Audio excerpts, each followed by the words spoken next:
여러분들에게 2021년은 어떻게 기억이 되실 것 같으신가요? 2021년, 2020년은 어떠셨나요? 우리가 예기치 못하게 예상치도 못했던 코로나가 찾아오면서 우리 삶도 또 뭐 학업이나 여러분의 직장 생활이나 우리 예배 생활도 뿌리까지 뒤흔들려 버렸던 약간은 혼란스러웠던 한 해가 아니었나 싶습니다. 그에 반해서 2021년 올해는 여러분들의 평생에 어떤 해로 기억이 남을까요? 우리가 이 땅에 살면서 한 7, 80년, 길게는 100년까지 산다고 쳐도 우리가 기억에 남을 만한 해가 손에 꼽힐 텐데 2021년에는 무슨 일이 있었는가, 또 어떤 해였는가 여러분들이 나중에 훗날 생각했을 때 어떠한 해가 됐으면 좋겠는지 한번 떠올려 보면서 우리 연말을 맞이하면 어떨까 싶습니다. 아주 2021을 하면서 또 우리가 2022를 맞이하면서 오늘은 이 오네시모와 빌레몬이라는 이 두 사람을 통해서 우리의 한 해를 한번 되짚어 보고자 합니다. 여러분들 혹시 빌레몬서를 읽어 보셨겠죠? 이게 빌레몬서는 참 읽기가 쉽습니다. 일단 한 장밖에 안 되고요. 분량이 굉장히 짧아요. 이게 성경 통독계는 거의 치트키입니다. 왜냐하면 이제 장수를 채우잖아요. 우리가 그래서 좀 빨리 바쁘게 읽어야 되는 시기에는 보통 시편을 이제 도입을 하는데 막 창세기 이런 데 가면은 장수가 길다 보니까 읽기가 힘들어요. 그런데 시편을 가면 장수가 이 절이 짧으니까 빨리빨리 3장, 5장 뭐 이렇게 읽을 수 있어요. 근데 저는 빌레몬서가 굉장히 좋은 게 이게 한 장이면서 한 권이에요. 그러니까 약간 심리적 만족감이 더 커요. 한 장을 읽은 것뿐만 아니라 한 권을 뗐다라는 느낌이 있어서 와 66권 중에 내가 벌써 한 권을 뗐네? 라는 이런 느낌을 줍니다. 이런 책이 몇 개 있어요. 요한 2서, 요한 3서, 유다서, 빌레몬서 이런 책들은 성경을 읽을 때, 통독을 할 때 성경 읽기표에 긁으면서도 줄바꿈이 되니까 너무 기분이 좋은 책들이에요. 그래서 이런 건 아껴놨다가 좀 바쁠 때, 수련회 기간 같을 때 이렇게 읽곤 하는데 여러분들 빌레몬서를 읽어보셨으니까 이제 빌레몬이나 거기에 등장하는 오네시모라는 사람에 대해서는 어렴풋하게 아실 거예요. 우리가 잘 알고 있는 정보에 의하면은 오네시모라는 사람이 일단 종입니다. 그리고 빌레몬이라는 사람은 그 사람의 주인이에요. 이게 로마 시대니까 종과 노예, 주인과 노예라는 개념이 있었어요. 그래서 이 오네시모라는 종이 이제 주인 곁을 떠나서 바울을 만나게 되고 바울이 그 종 오네시모를 위해서 주인인 빌레몬한테 편지를 쓴 게 이 빌레몬서다. 우리가 이렇게 알고 있습니다. 그런데 우리가 좀 알고 있는 사전 지식 중에 어떤 게 있냐면 오네시모가 일단은 주인 집에서 뭘 훔쳤어요. 그리고 도망을 쳤습니다. 그러다가 로마에 있는 바울과 우연히 맞닥뜨려서 이 바울이 오네시모에게 복음을 전했고 그 사람이 변화가 됐기 때문에 바울이 그 주인인 빌레몬에게 편지를 보냈다라고 알고 있는 분들이 굉장히 많아요. 사실 저도 그렇게 알았습니다. 이 오네시모가 나쁜 종인데 이 종이 우여곡절 끝에 바울을 만나서 바울이 이 깨진 관계를 회복시켜 주기 위해서 이 편지를 썼다. 그래서 도망 나온 종 오네시모를 위한 편지로 알고 있었는데 사실 성경에는 그 이야기가 없어요. 우리 성경을 보면은 오네시모가 주인의 집에서 무언가를 훔쳤다거나 재산상의 피해를 입혔다거나 큰 죄를 저질렀거나 혹은 주인 집에서 도망쳤다는 얘기도 없습니다. 왜 이런 오해가 생기게 됐는가? 저희가 성경을 좀 보죠. 먼저 1장 15절인데 15절에 이런 이야기가 있습니다. 아마 그가 잠시 떠나게 된 것은 너로 하여금 그를 영원히 두게 하려 함이다. 이 표현이 어쩌면은 그런 오해를 불러일으킨 것 같아요. 그가 지금 너의 곁을 잠시 떠났는데 그가 다시 돌아가서 너의 곁에 영원히 있게 하기 위해서 그가 지금 잠시 이런 일을 한 거다. 너 그러니까 이 종이 도망간 거에 대해서 노엽게 생각하지 마라. 이 사람이 도망친 거는 자기 욕심 혹은 자기가 잘못된 생각을 해서 도망친 거지만 하나님께서는 그것마저도 활용을 하셔서 너에게 다시 돌려보낼 거다. 뭐 이런 표현인 것 같아요. 근데 이것도 사실은 옳지 않습니다. 또 우리의 또 하나의 오해가 있습니다. 빌레몬이 돈을 훔쳤다라는 거예요. 이게 18절을 오해해서 생기는 일인데 18절을 한번 볼까요? 그가 만일 내게 불의하였거나 내게 빚진 것이 있으면 그것을 내 앞으로 계산하라. 바울이 지금 대신 계산해 주겠다라고 얘기를 했어요. 그 사람이 잘못했거나 혹은 너한테 재산상의 손실을 입혔다면은 나한테 계산을 해. 그런데 그 뒤에 뭐라고 나와 있냐면 너 근데 그거 알지? 너 나한테 좀 많이 빚진 거. 약간 바울이 깡패 같은 짓을 합니다. 내가 얘 돈 대신 내줄게. 근데 너 그거 알지? 너 나한테 많이 빚진 거. 일단 있으면 나한테 가져와봐. 내가 계산해줄게. 뭐 이런 뉘앙스로 얘기를 하는 것 같아요. 그래서 이 빌레몬서를 읽으면서 우리가 흔히 하는 생각, 오네시모가 뭔가 사고를 치고 도망쳤는데 지금 빚이 있구나. 그래서 이 주인한테 좀 갚아야 되는구나. 근데 바울이 지금 그거를 그 사람 나한테 신세 많이 졌으니까 내가 해결해 줄게 하면서 편지를 써서 보냈다라고 우리가 쉽게 이해하기 쉬운데, 몇 가지 여기서 우리가 막히는 점이 있습니다. 하나는 뭐냐면 이미 빌레몬이랑 바울이 알고 있는 사이라는 거예요. 자, 여러분, 우리가 좀 상상력을 발휘해서 오네시모가 진짜로 빌레몬에게서 돈을 훔쳤어요. 그리고 잡히지 않기 위해서 로마로 도망을 칩니다. 아주 그 당시에는 거대한 대도시, 사람들이 몰려있는 곳, 자기 몸을 감추기 너무 좋은 곳 로마로 도망을 갔어요. 그런데 빌레몬과 바울이 서로 신세를 질 만큼 그렇게 가까운 사이였다면 오네시모는 아마 바울을 알고 있었을 겁니다. 그런데 그 사람이 바울을 찾아갔어요. 심지어 바울이 지금 어디 있냐면 감옥에 있습니다. 감옥에 갇힌 바울을 왜 찾아갔을까요? 나와 주인을 화해시켜달라고? 아니면 나를 주인으로부터 보호해달라고? 오네시모가 바울을 찾아간 이유가 좀처럼 우리가 납득하기 어려워요. 그 여러 가지 정황상. 그리고 심지어 이 로마 시대 때는 주인에게서 도망친 종이 잡혔을 경우에는 생명의 위협까지 느끼게 됩니다. 그런데 로마 군인들이 포진해 있는 감옥까지 바울을 찾아간다는 것, 오네시모가 어지간한 강심장이 아니고서는, 혹은 바울을 엄청나게 신뢰하지 않고서는 할 수 없는 행동이에요. 그래서 이게 조금 우리에게 의문입니다. 왜 바울은, 그리고 또 왜 오네시모는 이 감옥에서 만났을까? 또 하나, 돈을 훔쳤다라는 것도 사실 성경에 나와 있지 않아요. 그가 돈을 훔쳤다? 이게 정확하게 표현되어 있지 않습니다. 그래서 우리는 성경 속에 여러 가지 정황을 놓고 봤을 때 우리가 익히 알고 있던 대로 오네시모는 주인에게서 돈을 훔쳐서 도망친 것이 아니라 오히려 빌레몬이라는 사람이 감옥에 있는 바울을 돌보기 위해서 그에게 일정한 금액을 맡겨서 로마로 보냈다라고 보는 것이 더 합리적입니다. 오네시모는 주인집에서 도망친 사람이 아니에요. 빌레몬이라는 주인이 그를 바울에게로 보냈습니다. 일정한 목적이 있었거든요. 그 목적은 두 가지입니다. 하나는 감옥에 갇혀있는 바울을 돌보기 위한 거였어요. 나에게 복음을 전해줬고 이 유럽을 복음화시키기 위해서 애쓰고 있는 사도 바울이 지금 감옥에 갇혀있다. 그래서 그를 돌봐야 된다라는 그 마음에 자신이 신복으로 데리고 있는 오네시모를 보낸 겁니다. 심지어 그에게 여러 가지 물품들과 금전적인 도움을 줬던 것 같아요. 그래서 바울이 이 빌레몬에게 이렇게 7절에 고백을 합니다.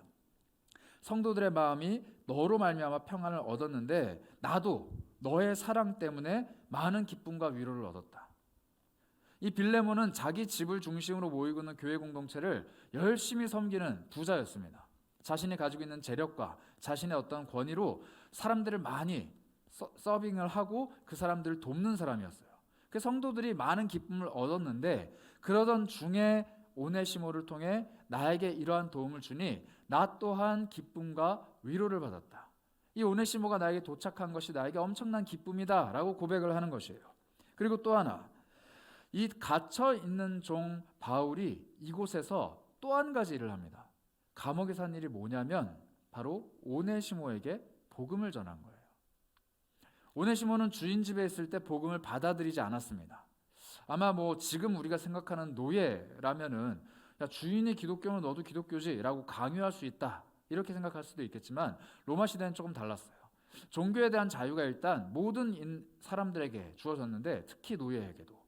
그래서 성경의 기록을 살펴보면은 노예들을 대하는 상전의 자세도 등장을 하고요. 또 로마 시대 때 문헌을 보면은 노예가 주인에게 허락을 받고 주인은 다른 신을 섬기는데 자기는 그리스도, 즉 기독교를 믿겠다 하고 주인에게 허락을 받고 교회 공동체에 참여하는 일들도 있었습니다. 그래서 이때 당시 로마 사회는 이 노예와 주인의 종교가 같지 않았어요. 그러다 보니까 빌레몬이 이 사람에게 복음을 전했는데 아마 빌레몬이 전한 복음을 오네시모가 거절을 한 것 같아요. 그래서 우리가 추측을 해보자면 아마도 빌레몬이 오네시모를 보냈을 때 이런 의도가 있지 않았나 싶습니다. 나에게 복음을 전해주고 이 교회를 세우도록 힘을 더해준 사도 바울에게 이 오네시모를 보내서 나의 도움과 나의 마음을 전하고, 또 하나 그 바울을 통해 오네시모가 복음을 듣기를 바랬던 거예요. 여러분, 이 빌레몬의 마음이 좀 느껴지시나요? 주인입니다. 이 사람의 주인인데, 이때 당시 로마 시대에는 일단 이 노예는 사람이 아니에요. 인격적인 존재가 아니라는 겁니다.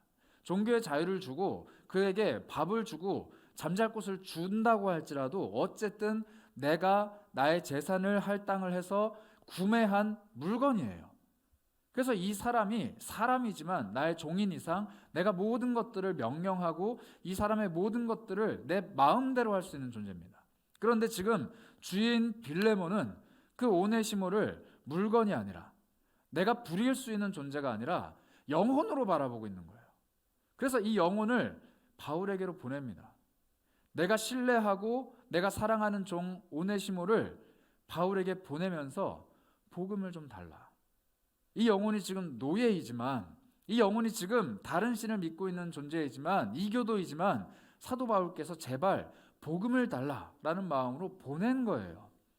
그래서 감옥 안에 있던 이 바울에게 오네시모가 합법적으로 찾아갈 수 있었던 겁니다. 후견인이자 보호자로. 그리고 들어가서 주인 빌레몬의 마음을 전합니다. 그리고 바울은 즉각적으로 캐치를 하죠. 빌레몬이 이 종 오네시모를 지금 전도하고자 하는구나. 이 사람에게 생명을 주고자 하는구나. 이 사람에게 우리가 가지고 있는 복음을 전하고자 하는구나 라는 마음을 캐치를 한 것 같아요. 그래서 바울이 감옥 속에서도 생명의 사역을 시작합니다. 오네시모에게 복음을 전한 거예요. 그리고 그 복음이 그 사람의 마음을 두드리고 그 복음이 그 사람을 변화시켰어요. 그래서 오네시모가 드디어 하나님을 믿는, 예수 그리스도를 주라고 고백을 하는 그리스도인이 됩니다. 자, 여기까지가 이 바울이 오네시모를 만난 이야기예요. 여러분들 올 한 해를 우리가 되짚어 보면서 생각을 좀 해봤으면 하는데요. 2021년도 우리가 사람과 사람 사이가 많이 단절되고 우리 인간과 인간 사이가 마스크로 인해서 또 코로나로 인해서 많이 동떨어져 있다. 우리가 아쉽게 생각을 하지만 우리가 2020년을 겪어봤기 때문에 21년도에는 나름대로 할 수 있는 한 우리의 관계들을 많이 유지를 했어요. 우리가 법을 지켜가며 혹은 우리가 사회적인 통념을 지켜가며 우리가 안전한 범위 내에서 인간관계를 많이 유지를 합니다. 다시 학교도 가게 됐고 다시 우리가 일상생활을 조금씩 회복을 하게 됐고 그리고 이렇게 예배도 함께 합니다. 그런데 여러분들이 그토록 애를 써서 맺은 사람과의 관계, 그토록 우리가 조심스럽지만 힘을 쏟아서 맺은 우리의 인간관계 중에 복음이 그 사이에 들어가 있는 관계가 과연 몇 명입니까? 이 빌레몬과 오네시모의 관계처럼, 바울과 오네시모의 관계처럼, 그리고 바울과 빌레몬의 관계처럼 그 두 사람의 사이 가운데 복음이 들어가 있고 복음으로 관계 맺어지고 복음이 왔다 갔다 하는 이 생명이 흘러넘치는 관계가 몇 명 정도냐는 거예요. 핸드폰을 한번 열어보세요. 그리고 거기 안에 있는 사람들을 훑어보세요. 그리고 그 사람들과 함께 내가 어떤 이야기를 나누고 있는지, 내가 힘써서 그 사람과의 관계를 유지하는 이유가 무엇인지, 그리고 그 사람과 나와의 관계 속에 과연 무엇이 주된 토픽인지를 한번 살펴보시라는 거예요. 복음이 사라져버린 관계, 복음이 필요 없는 관계, 복음을 이야기할 수 없는 관계라면은 그 관계는 과연 우리가 힘써서 맺어가고 있는 곳에 열매가 맺히는 관계이겠냐라는 질문입니다. 내 주변에 사람이 아무리 많더라도 내가 복음을 전할 사람이 한 명도 없다면, 내 주변에 사람들이 아무리 많아서 내가 피곤할 정도로 대인관계, 인간관계를 관리를 해야 된다면, 그게 인맥으로 나의 재산으로 자리 잡고 있다고 할지라도 그 안에 복음을 전할 수 있는 루트가, 복음이 흘러들어갈 수 있는 통로가 단 하나라도 없다면 그게 과연 하나님 앞에서 나의 재산이겠냐는 이야기예요. 우리 교회 공동체도 마찬가지입니다. 우리가 공동체 리더로 혹은 공동체 원으로, 저와 여러분은 목사와 청년들로 혹은 우리가 성도로 서로 엮여져 있는데 이 안에 복음이 흘러가지 않고 단순히 인간관계, 종교심, 그리고 같은 하나님을 믿는다라는 정체성만 남아있다면 우리의 관계가 정말로 하나님 보시기에 아름답고 유의미한 즉 열매가 맺혀가는 관계겠냐라는 질문을 스스로 던져야 한다는 거예요. 올 한 해 여러분들에게 빌레몬은 누구였습니까? 그리고 여러분들에게 오네시모는 누구였나요? 여러분은 누구에게 빌레몬이 되어주셨고 또 누구에게로부터 오네시모와 같이 사랑을 받았습니까? 복음으로 서로 사랑하고 복음으로 그 사람을 일으켜 세워주고 복음으로 그 사람을 케어하고 복음으로 그 사람이 나아올 수 있도록 이끄는 작업을 우리가 힘썼냐는 거예요. 코로나 시즌에도 사람과의 관계를 유지하기 위해 우리가 부단히도 애를 썼는데 그 안에 하나님의 복음이 들어가 있지 않다라면 참 고민되는 일이 아닐까 싶습니다. 빌레몬은 그 마음을 가지고 오네시모를 보냈어요. 감옥으로 보냅니다. 그리고 바울을 마주하게 하죠. 이 빌레몬의 선한 마음 때문에 오네시모는 새 생명을 얻었습니다. 그래서 이제는 바울과 함께 동역을 할 수 있는 사람이 된 거예요. 바울은 자신을 돕고 있는 수많은 사람들이 얼마나 소중한 사람인지 잘 압니다. 그의 곁에는 누가, 마가, 그리고 바나바, 디도, 디모데 이런 수많은 사람들이 동역을 했어요. 바울이 아무리 뛰어난 사람이라고 할지라도 동역자 없이는 복음을 전할 수가 없었습니다. 그런데 그 바울의 사단, 바울의 복음팀 안에 지금 오네시모라는 이 새로운 멤버를 자신이 가져가기를 원하는 거예요. 여러분, 바울이 이 사람을 종으로 바라봤다면 이 사람을 자기 팀으로 영입하는데 굉장히 합리적인 방법이 있습니다. 돈을 내는 거예요. 주인인 빌레몬에게 합법적으로 내가 이 종 살게, 얼마야? 하고 돈을 내면 돼요. 나에게 돈 있어. 내가 낼게. 그런데 바울은 이 종을 사람으로 대합니다. 오네시모를 영혼으로 마주하는 거예요. 그래서 바울이 교통정리를 하기 시작합니다. 오네시모를 다시 빌레몬에게 보내죠. 그리고 나서 이렇게 얘기를 하는 겁니다. 우리가 아까 살펴봤던 오해하기 딱 좋다라는 그 본문입니다. 18절인데요. 이거예요. 그가 만일 내게 불의를 하였거나 내게 빚진 것이 있으면 그것을 내 앞으로 계산하라. 이것은 오네시모가 훔쳐서 가져간 돈을 내가 대신 갚아줄게 라는 의미가 아니고 이건 뭐냐면요. 그가 이제 주인인 너를 떠나서 사도인 나 바울과 함께 복음을 전하러 가는 길로 내가 데리고 갈 거야. 그런데 그게 너의 마음에 들지 않는다면, 너에게 불리한 일이라면, 혹은 그 사람이 너의 가족에서 나오게 되면서 너가 재산상으로 받는 손해가 있다라면은 합법적으로 나에게 청구를 해. 이 사람은 종이니까 합법적으로 청구를 해. 내가 너에게 합법적으로 금액을 지불하고 이 사람의 생명을, 이 사람의 삶을 내가 살게 라는 표현입니다. 마치 예수님께서 죄의 값을 우리의 죄의 값을 대신 지불해 주시고 합법적으로 우리를 사셨듯이 바울이 지금 오네시모의 삶을 사고 있는 거예요. 이게 바울의 돈 자랑일까요? 이게 나 이만큼 돈 많아 라고 하는 바울의 플렉스일까요? 아니에요. 바울은 돈이 많지가 않아요. 이 사람은 선교사예요. 온 유럽을 돌아다니면서 선교하던 사람입니다. 생명을 걸고 선교하던 사람이 돈 주머니에다가 돈을 가득 채우고 돌아다녔겠냐는 얘기예요. 심지어 이 사람은 돈이 없고 감옥에 갇혀있기 때문에 지금 빌레몬이 돈을 준 거예요. 바울 선생님 거기서 조금 더 편안하게 지내세요라고 돈을 보내주는 상황입니다. 그런데 이 사람이 없는 재정을 탈탈 털어서라도 나는 이 사람을 꼭 내 팀으로 영입해서 함께 복음을 전하고 싶다. 허락해달라라고 간절하게 부탁을 하고 있는 겁니다. 이 부탁을 빌레몬은 어떻게 반응했을까요? 아마 성경에 나와 있지는 않지만 빌레몬은 흔쾌히 오네시모를 바울 곁으로 보내지 않았을까 우리는 감히 상상을 합니다. 전설에 따르면 이 오네시모는 바울의 팀에 영입이 돼서 훗날 순교를 했다라고 전해집니다. 아마 바울에게 받은 그 복음이 이 사람에게 굉장한 힘이 있었을 것 같아요. 자, 그런데 이 제안을 처음 들었던 오네시모로 한번 우리가 되었다 상상을 해봅시다. 여러분들, 내가 오네시모인데 나는 일단 종이에요. 우리 주인 빌레몬이 여기로 가라 하면 가고 저기로 가라 하면 가고 막 그래요. 근데 이 빌레몬이 좀 마음에 안 들어요. 왜냐하면 자꾸 나한테 예수를 믿으라 그러거든. 그래서 정말 믿기 싫어서 계속 거절을 했어요. 내가 일은 열심히 할게. 그렇지만 내가 믿는 신을 바꾸고 싶진 않아. 이게 오네시모의 마음입니다.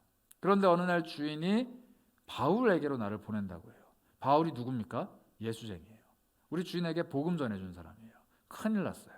그 사람한테 가면은 일단 예수님을 또 전할 것 같아요. 그래서 내키진 않지만 바울에게로 갔어요. 그런데 듣다 보니 그 복음이 자신의 마음을 두드립니다. 그리고 복음으로 자신의 마음이 변화가 되는 걸 느껴요. 이제 바울이 전하는 복음이 거짓말이 아니라 내 신앙이 된 거예요. 그리고 나서 바울 선생님과 이야기를 하는데 바울 선생님이 뭐라고 말씀하시냐면 내가 널 살 거야. 너 우리 편이 되라. 내 팀이 되라. 나와 함께 복음을 전하자 라고 이야기하는 거예요. 오네시모의 마음이 두근두근 뜁니다. 왜냐하면 바울과 함께 한다는 것은 이 지구상에서 가장 뛰어난 사도와 함께 복음을 전한다라는 엄청난 영광도 있겠지만 또 하나 오네시모의 마음이 진짜로 뛰는 이유는 뭐냐면 자유인이 된다는 거예요. 종이 아니라 자유인이 된다는 거죠. 이제는 주인의 명령에 따라 움직이는 사람이 아니라 자유로운 사람, 한 명의 인격적인 존재로 사람 취급을 받는 이제 종이 아닌 노예가 아닌 자유인이 된다는 겁니다. 그러니 오네시모의 마음이 두근두근 뛰었을 거예요. 그런데 바울이 이상한 행동을 해요. 너 내 이 의견을 가서 빌레몬에게 전해. 빌레몬서라는 이 편지를 오네시모가 들고 빌레몬에게 갔습니다. 그 가는 길이 얼마나 마음이 복잡했을까요? 이 빌레몬이라는 주인이 거절을 하면 어떻게 하지? 이 빌레몬이라는 주인이 바울의 부탁을 거절하면 어떻게 하지? 혹은 저 바울 선생 돈도 없는데 빌레몬이 나의 몸값을 세게 부르면 어떻게 하지? 이런 걱정이 있었을지도 모릅니다. 또 반대로 소망이 있었을지도 몰라요. 우리 주인 빌레몬은 자기가 그토록 사랑하는 성도들, 즉 교인들에게 그렇게 잘 베푸는 사람인데 내가 예수를 믿는다고 하면은 나에게도 선행을, 호의를 베풀 거야. 이런 기대가 있었을지도 모르겠습니다. 그 반반의 마음을 가지고 오네시모가 빌레몬에게 갑니다. 이게 빌레몬서를 전한 바울이 저질렀던 일이에요. 우리는 2021년 한 해를 돌아보면서 관계를 함께 살펴보고자 했습니다. 나에겐 복음을 전한 관계가 있는가? 그런데 여러분, 복음은 둘째치고 깨진 관계는 없나요? 21년을 코로나보다 더 나쁘게 만들어버린 관계들은 없습니까? 아니 2021년 한 해를 놓고 보는 것만 아니라 여러분들 평생의 삶을 놓고 봤을 때 내 삶에 좋지 않은 관계, 깨어져 버린 관계, 그 관계 때문에 내 마음이 무너져 버린 관계, 정말 나쁜 관계들이 남아있진 않냐는 거예요. 그게 쓴뿌리처럼 내 안에 내재되어 있지는 않습니까? 만약에 오네시모가 정말로 그 과거를 다 털어버리고 바울 앞에서 한 명의 인격적인 존재로 간절히 살길 원했다라면은 아마 애걸복걸 막 요청했을지도 몰라요. 나를 제발 자유인으로 삼아주세요. 나를 제발 당신의 팀에 넣어주세요. 그런데 바울은 그 일을 자신에게 하는 것이 아니라 주인에게로 돌려보냅니다. 그리고 거기서 그 일을 해결하도록 만들어요. 어쩌면 이 관계들이 여러분들의 마음을 지속적으로 불편하게 만들지도 몰라요. 어쩌면 그 불편한 관계가 공동체 안에 있을지도 모릅니다. 가족 혹은 직장, 교회 매번 마주해야 되는 그 사람들 중에 나의 빌레몬, 나의 오네시모가 있으면 참 좋겠지만 이게 성도와의 관계가 아니라 나의 주인, 나의 종, 나를 불편하게 하는 사람, 나를 괴롭게 하는 사람일지도 몰라요. 그런데 하나님께서 우리를 그 사람 앞에 다시 보내실 때가 있습니다. 왜 그러시는 걸까요? 왜? 하나님의 일을 감당하기 위해 우리는 과거를 버리는 것이 아니라 정돈하고 정리하고 마무리할 필요가 있기 때문입니다. 우리는 흔히 리셋을 하는 게 너무 쉽게 여겨지는 경향이 있어요. 관계를 끊고 새로운 관계를 맺어가고 공동체를 떠나서 새로운 공동체를 찾아가고 내가 하고 있던 일을 멈추고 새로운 일을 추진하는데 너무나도 쉬운 결정을 내릴 때가 있다는 겁니다. 물론 추진력이 있어 보일 수도 있어요. 물론 결단력이 있어 보일 수도 있습니다. 그러나 하나님께서 그 불편한 관계, 어려운 관계, 그리고 무너져버린 상황까지 나에게 베풀어 주신 이유를 생각한다면 우리는 그 관계마저도 소중하게 생각하며 잘 마무리를 해야 해요. 오네시모는 바울 앞에서 그의 팀원으로 함께 사역하기 위해서 반드시 마무리해야 되는 한 관계가 있었습니다. 주인 빌레몬과의 관계예요. 그 관계가 얼마나 좋았는지 나빴는지 우리는 알 수 없습니다. 그리고 그 관계가 얼마나 회복이 될런지 우리는 알 수 없어요. 그러나 바울이 요구했던 건 명확합니다. 너 가서 주인과의 관계를 정리하고 와. 너의 지금까지의 삶을 정리하고 와. 그냥 내팽겨치고 돌아오는 것이 아니라 너의 삶을 뒤바꿔줄 돈이 마련이 됐으니까 그 돈 지불하고 그냥 떠나버리는 게 아니라 너 가서 정리를 하고 와. 너에게 그게 반드시 필요해. 하나님께서 어쩌면 21년도를 마무리하는 우리에게 그것을 말씀하고 계실지도 몰라요. 너의 21년도는 어땠니? 어떤 일들이 너를 괴롭게 했니? 어떤 일들이 너를 불편하게 했니? 그것을 지워버리고 22년도에는 마치 그 일이 없었던 것처럼, 마치 그 사람이 내 인생에 없었던 것처럼, 마치 그 상황이 나에게 일어나지 않았던 것처럼 다 깔끔하게 잊고 다시 시작하는 건 어때? 라고 말씀하시지 않아요. 하나님의 2021년도 다이어리에는 모든 것들이 기록되어 있습니다. 그리고 우리가 아무리 그것을 지우려고 해도 하나님은 반드시 기억하고 계세요. 그리고 그 안에 함께 기록해 놓으신 하나님의 뜻을 우리가 발견하기를 원하십니다. 여러분들의 다이어리에는 무엇이 적혀 있습니까?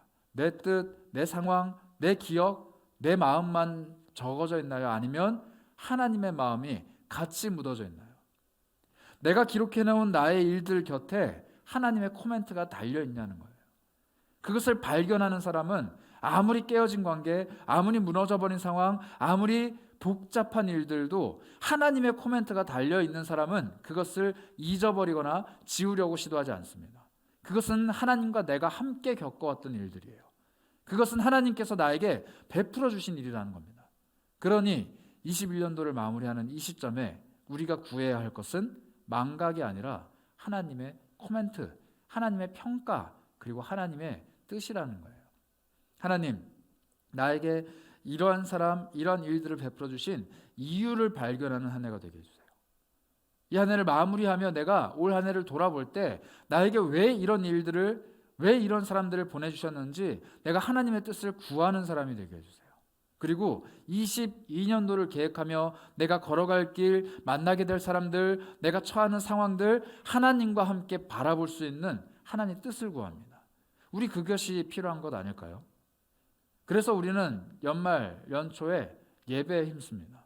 송구 영신 예배도 하고요. 신년 예배도 하고요. 신년 기도회도 해요. 세상 사람들은 망년회를 합니다. 망년회가 뭘까요? 한 해를 지나 보내며 나쁜 일들은 다 잊어버리고 좋은 것만 기억하자 이러면서 청바지 이러면서 막 하잖아요. 우리는 그거 아니에요. 송구 영신 예배를 하면서 뭘 해요? 한 해 동안 이끌어오신 하나님의 은혜를 기억합니다. 그리고 앞으로 베풀어 주실 하나님의 은혜를 소망하는 거예요. 우리는 하나님을 잊어버릴 수 없어요. 내 인생에 함께 하신 하나님을 잊어버릴 수가 없는 거예요. 하나님이 계시지 않기 때문에 잊고 싶은 추억일 뿐이지 그 속에서도 하나님이 함께 하셨다면 잊을 이유가 없는 거예요. 그러니 우리는 21년도를 그 어느 때보다도 뜨겁게, 그 어느 때보다 하나님과 친밀하게 동행하는 한 해였다라고 기억해야만 합니다. 21년도는 코로나가 망쳐버린 해가 아니라 21년도는 나의 나쁜 기억들과 그 인간 때문에 망쳐버린 한 해가 아니라 하나님이 나를 뜨겁게 이끌고 가셨던 하나님의 해였다. 이렇게 기억이 돼야만 하는 거예요. 그러니 여러분 이제 한 주 남은 시점에 여러분들의 다이어리를 한번 펼쳐보시고 여러분들의 기억들을 한번 펼쳐보시고 SNS도 과거의 피드를 좀 돌려보시면서 하나님 앞에서 갈무리를 해보세요. 그리고 고백해보세요. 하나님, 이 일이 있었을 때 나에게 어떠한 마음을 갖고 계셨나요? 그리고 내가 그때 느꼈던 하나님의 그 마음, 내가 그때 받았던 하나님의 그 말씀들 내가 잊지 않기를 원합니다. 이렇게 다시 한번 꼭꼭 눌러 담아서 21년도를 정리해 보는 건 어떨까요?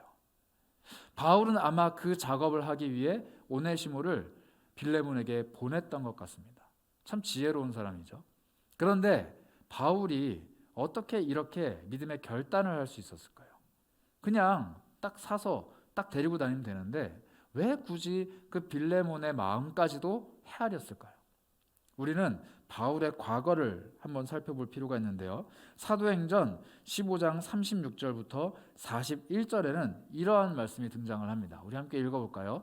사도행전 15장 36절부터 제가 읽겠습니다. 며칠 후에 바울이 바나바더러 말하되 우리가 주의 말씀을 전한 각 성으로 다시 가서 형제들이 어떠한가 방문하자 하고 바나바는 마가라고 하는 요한도 데리고 가고자 하나 바울은 밤빌리아에서 자기들을 떠나 함께 일하러 가지 아니한 자들을 데리고 가는 것이 좋지 않다 하여서 서로 심히 다퉜다. 그리고 피차 갈라섰다.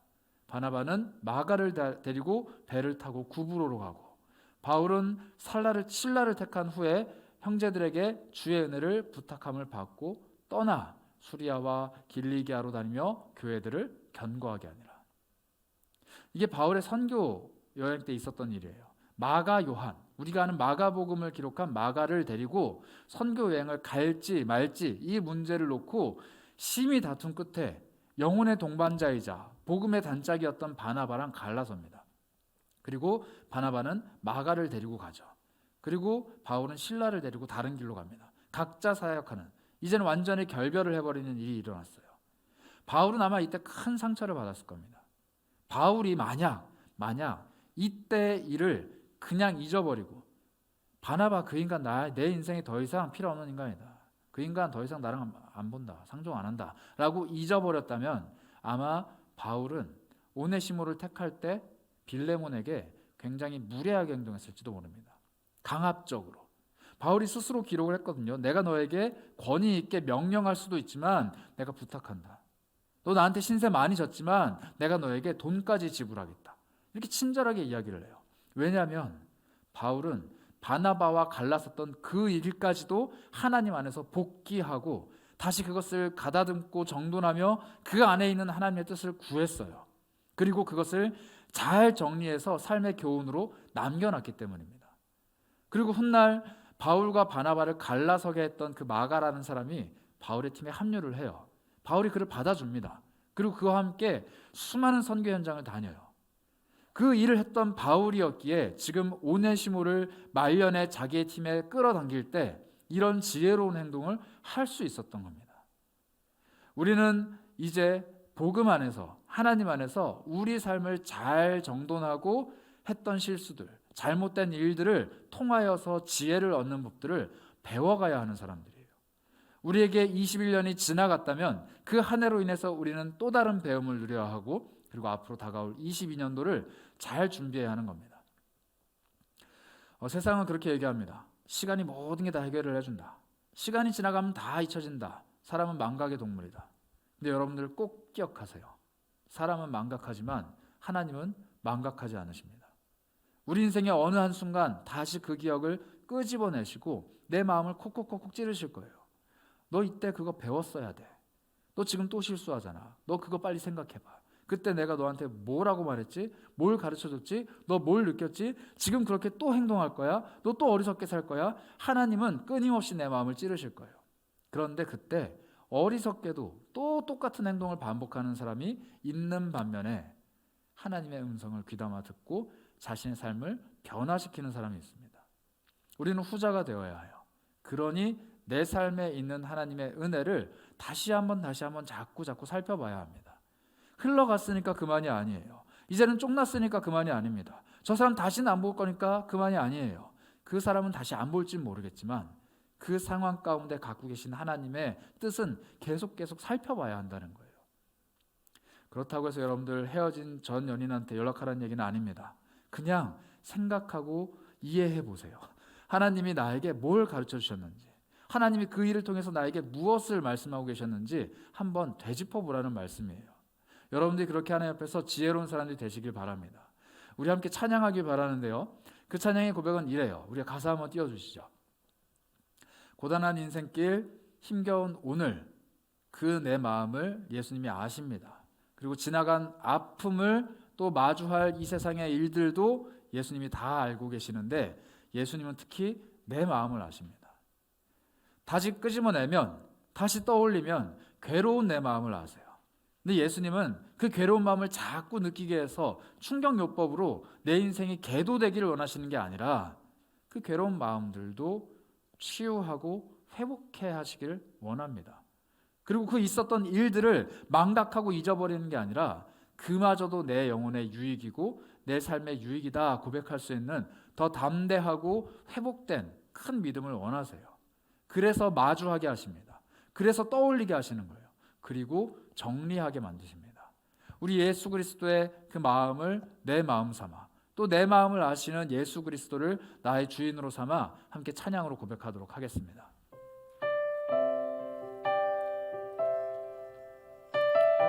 우리 21년도를 정리하며 하나님 앞에서 고백하는 찬양으로 올려드리겠습니다. 고단한 인생길 힘겨운 오늘도, 고단한 인생길 힘겨운 오늘도 예수 내 마음 아시네.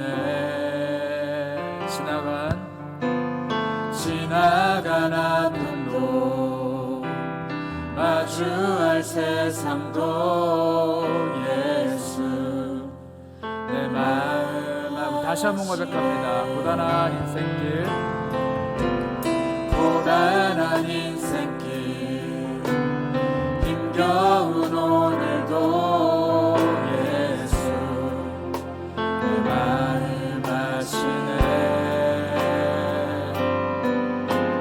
지나간 아픔도 마주할 세상도 예수 내 마음 아시네.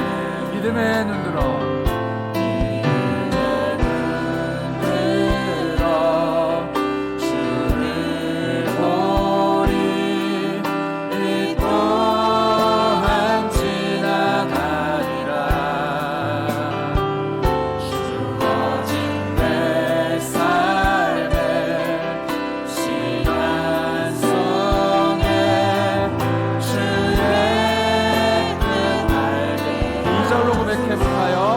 하루를 살아도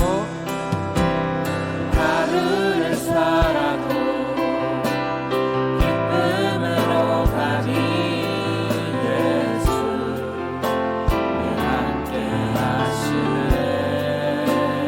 후회도 염려도 온전히 맡기니 예수 늘 함께. 다시 한번 고백합니다. 하루를 살아도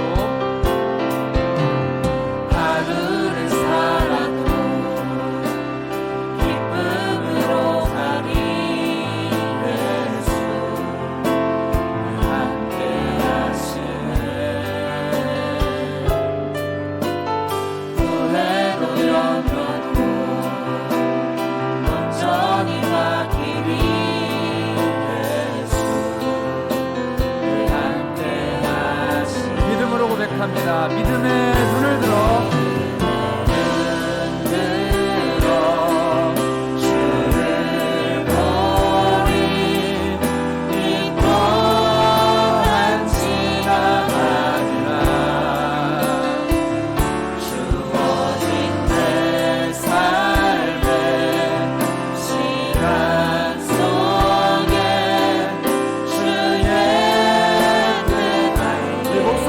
찬양합니다. 믿음은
하나님은 선하십니다.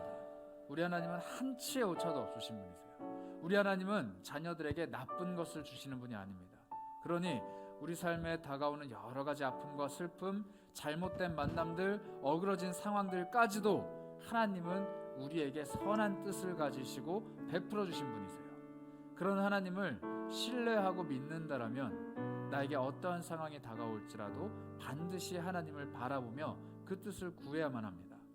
나에게 문제가 생길 때 하나님 왜 나에게 이런 것을 주십니까? 라고 탄식하는 것이 아니라 하나님 나에게 도대체 무엇을 깨닫게 하려고 하십니까? 하나님 얼마나 큰 은혜 주시려고 나를 이렇게 아프게 하십니까? 하나님 얼마나 나를 치유시켜 주시고 성장시켜 주시려고 지금 내 마음에 상처를 내십니까? 이렇게 소망하는 우리의 믿음의 담력이 있어야 되는 거예요. 21년도를 돌아보는 여러분들의 삶이 그런 믿음의 담력이 충만한 삶이 되기 원합니다. 우리에게 왜 코로나를 주셨습니까? 우리 공동체가 왜 모이지 못합니까? 우리의 신앙이 왜 이렇게 허덕입니까? 내 마음이, 내 삶이, 내 관계가, 내 인생 왜 이렇게 계속 꼬입니까? 하나님 앞에서 탄식만 하는 한 해가 아니라 하나님 그럼에도 불구하고 이런 은혜를 베푸시는군요. 하나님 그럼에도 불구하고 내 인생 이렇게 이끌고 가시는군요. 하나님 그럼에도 불구하고 나에게 이런 좋은 것들로 채워주셨군요. 하나님의 뜻, 하나님의 마음을 헤아릴 줄 아는 우리가 됐으면 좋겠어요. 이 시간 우리가 어떻게 21년도 그 긴 시간을 다 돌아보겠습니까? 한 가지만 우리 결단하면서 기도했으면 좋겠어요. 하나님 내가 지난 모든 시간들을 돌아볼 때 탄식하고 후회하고 염려하는 삶이 아니라 하나님의 은혜를 고백하는 사람이 되기 원합니다. 하나님 내가 앞으로 21년 한 해뿐만 아니라 내 평생을 그런 믿음의 담력을 가지고 살아가기 원합니다. 나에게 그러한 지혜를 베풀어 주십시오. 어떠한 상황에서도 의연하게 하나님을 바라볼 줄 아는, 어떠한 문제 앞에서도 의연하게 하나님의 은혜를 구할 줄 아는 그런 사람 되게 하여 주옵소서. 우리 이 마음으로 함께 마음 모아서 기도하도록 하겠습니다. 함께 기도하겠습니다. 하나님 아버지 우리 마음에 하나님의 은혜를 베풀어 주시기 원합니다. 하나님의 능력을 베풀어 주시기 원합니다. 하나님의 은총을 베풀어 주시기 원합니다. 하나님 우리 마음속에 우리 심령 속에 하나님의 중심이 있기를 원합니다. 하나님 정말로 우리 삶이 하나님께서 쓰러지고 무너지고 쓰러질지언정 우리의 관계들이 어긋날지언정 하나님의 은혜를 구하는 사람, 하나님의 성령을 구하는 사람, 하나님의 계획을 구하는 사람이 되기를 원합니다. 끝까지 진실하시나 끝까지 나를 사랑하시나 나에게 좋은 것을 베풀어 주신 하나님께 내가 모든 것들을 의탁하고 내 삶의 문제들을 맡겨드리며 하나님을 고백할 줄 아는 사람이 되기를 원합니다. 하나님 내 삶에 이러한 일들을 주시는 내가 무엇을 알기 원하십니까? 내가 무엇을 깨닫기 원하십니까? 내가 무엇을 하기 원하십니까? 하나님의 뜻을 구하며 하나님의 은혜를 구하는 삶이 되게 하시고 하나님께서 보여주시는 삶 속에서 하나님의 뜻을 찾아가는 모든 되게 하여 21년도를 우리가 마무리하며 22년도를 준비하려 합니다. 지혜를 베풀어 주옵소서. 여러분 우리가 하나님께 구한 마음을 끝까지 유지하며 22년도를 마주하기 원합니다. 하나님이 나에게 어떠한 일들을 계획하고 계실지 소망하는 사람들이 되기를 원해요. 우리에게 좋은 꽃길만 펼쳐질까요? 아니면 우리에게 또 험난한 광야의 길이 펼쳐질까요? 아무도 모릅니다. 그러나 한 가지 확실한 것은 하나님이 나와 함께 하신다는 거예요. 하나님이 나와 함께 걸어가신다는 겁니다. 22년도에는 누가 대통령이 될지, 코로나는 끝날지 안 끝날지 아무도 몰라요. 그러나 한 가지 확실한 것, 무슨 일이 일어나도 하나님은 우리와 함께 하십니다. 그 임마누엘의 하나님이 이 땅에 오신 성탄의 계절을 우리가 보내고 있습니다. 거리 곳곳마다 예수 그리스도의 탄생을 기념하는 성탄의 분위기가 흘러넘치는데 내 마음속에는 임마누엘 하시는 하나님의 확신이 넘치지 않는다면 무슨 의미가 있을까요? 우리 한 번 더 기도하실 때는 그런 믿음의 결단을 하셨으면 좋겠어요. 하나님께서 이 땅에 오신 성탄의 계절을 지나간 후에 우리가 22년도를 마주할 그때에는 나와 함께 하시는 하나님, 임마누엘 하시는 하나님, 내 인생에 동행하시는 하나님과 담대하게 22년도를 걸어가는 믿음을 나에게 베풀어 주옵소서. 나와 동행하시는 하나님과 함께 어떠한 역경, 시련, 고난 모든 것들을 다 이겨낼 수 있다는 믿음의 확신을 베풀어 주옵소서. 내가 하나님 앞에서 담대하게 22년도를 마주하기 원합니다. 우리 이런 마음으로 하나님께 간절히 믿음의 담력을 구하며 함께 기도하도록 하겠습니다. 기도합니다. 하나님 우리에게 어떠한 의미입니까? 22년도 우리에게 어떠한 시간입니까? 믿음의 담력을 어떻게 구하겠습니까? 우리가 어떻게 하나님의 뜻을 구하겠습니까? 하나님 어떠한 일이 일어날지 알지 못합니다. 어떠한 일들이 일어날지는 알지 못합니다. 하나님이 나와 함께 하신다. 하나님께서 내 인생을 붙들고 가신다는 것을 잊지 않고 지금까지 나와 함께 하신다는 것이 한결같이 하나님의 앞으로도 나와 동행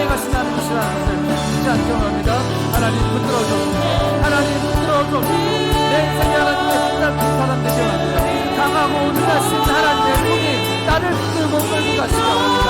내 인생 하나님께서 할텐에 운행하시는 하나님의 운행하시는 삶이 되기 원합니다. 하나님께서 이끌고 가시는 삶이 되기 원합니다. 하나님 내 삶의 방향을 주님께 맡겨드립니다. 내 삶의 모든 계획도 주님께 맡겨드립니다. 나의 지혜 나의 힘이 아니라 하나님의 능력과 하나님의 계획 안에 살게 인도하여 주옵소서. 하나님 고백합니다. 21년도의 한 해를 주 하나님께서 동행하셨음을 고백합니다. 때로는 좋은 일, 때로는 슬픈 일, 때로는 좋은 관계, 때로는 참 나쁜 관계, 때로는 기억하고 싶지 않은 일들, 그러나 때로는 정말 평생 마음에 새기고 싶은 좋은 기억들, 고루고루 나의 삶에 베풀어 주신 하나님께 감사를 드립니다. 좋은 일이든 나쁜 일이든 좋은 사람이든 나쁜 사람이든 내 삶에 찾아온 그것은 모두가 다 하나님의 선물이고 모두가 다 하나님의 복임을 깨닫게 하옵소서. 하나님, 내 삶에 그 어느 것 하나 허투루 베풀어 주신 것이 아니라는 것을 고백하길 원합니다. 나에게 베풀어 주신 모든 것들을 통해 내가 하나님 발견하길 원합니다. 나에게 일어난 모든 것들을 통하여서 하나님을 찾길 원합니다. 내 삶의 모든 부분 구석구석들을 다 살펴보면서 하나님의 뜻을 구하길 원합니다. 그리고 하나님을 신뢰하길 원합니다. 나와 함께 하시는 하나님, 임마누엘 하시는 하나님, 내 속에 거주하시는 성령님과 함께 2022년도 동행하게 하여 주옵소서.